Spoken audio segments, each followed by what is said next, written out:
اعوذ باللہ من الشیطان الرجیم بسم اللہ الرحمن الرحیم الحمدللہ رب العالمین وصلی اللہ علی سیدنا محمد وآلہ الطاہرین اللہم صلی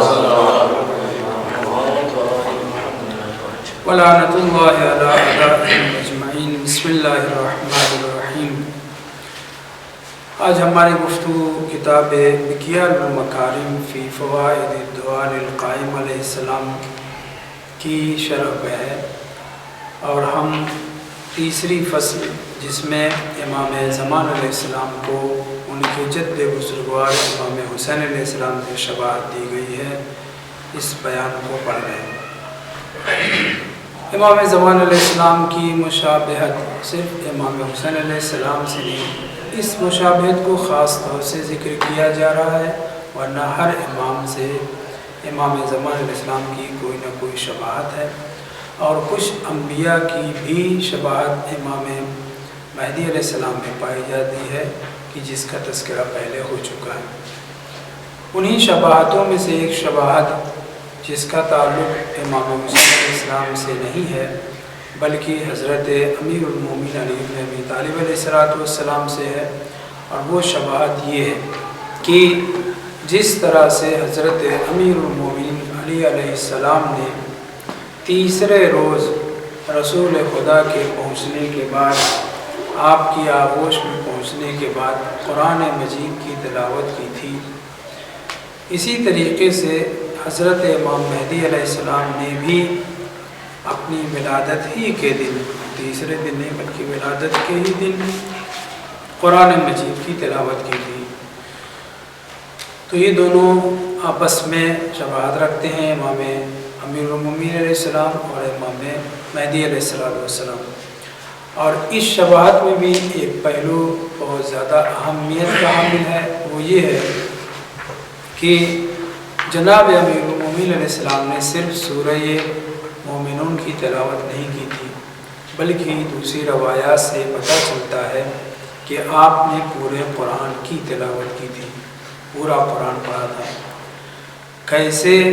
اس کا جواب اس روایت سے دیا جا سکتا ہے کہ جس میں یہ کہا گیا ہے کہ مولا ایک رکعت میں پیر ڈالتے تھے، دوسرے رکعت میں پہنچتے پہنچتے پورے قرآن کی تلاوت کر لیتے تھے۔